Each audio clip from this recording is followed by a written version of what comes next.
something may occur to you in all of this, and that is, here you are in a body, in a universe which has dimensions of space and time and matter and energy, and now you've discovered your purpose, and you think, okay, what am I to do next?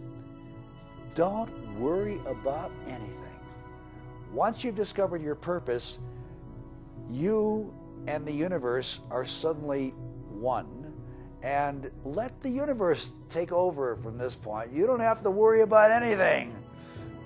Use your power, which you now know is your act, but don't worry about anything, because now you become part of the bigger game. And the bigger game is to bring consciousness to those that are unconscious, to bring joy to those that are sad, to bring sadness to those that have never experienced it before. In other words, to bring life. Not suffering, but life. A lot of suffering is simply because we're in a body, but a lot of suffering is because we tend to impose our wills on others in such a way that they suffer because of our actions. So when you become aware of this, you don't do things like that. You don't behave in what I call stupid ways. You behave in ways in which you enhance your significance in terms of what you're here to do.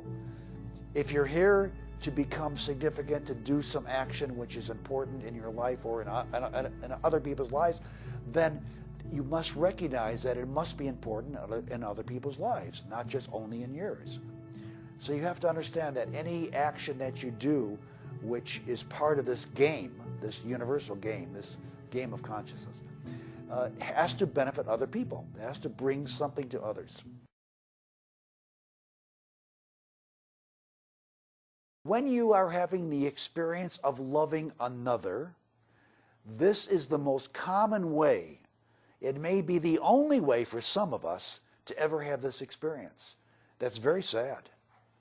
Because what you've done is you've transformed your own self-love, your own inner love, the love of this presence, onto another. What you're experiencing is that love, but you've transferred it onto another. Now, if you do that, then, and you forget that this is the inner being that's you're dealing with, then you expect of the other certain behaviors to occur in such a way that you can feel that again. And it never, never, never, never works. Never. Because that isn't where the love is. It has nothing to do with the other person. It has to do with you. And if you understand that and deal with it, you have the power to not only love another, but you will be loved by everybody in the universe because you're walking love. You don't even have to be a nice guy. You could be a complete, you could be like me, grumpy and loud and doesn't matter. If you're coming from that point of view, people sense it.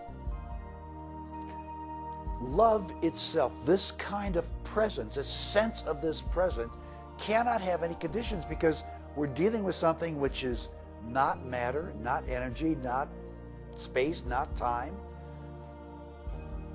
It isn't any of those. So how can you condition it? How can you label it? How can you box it up?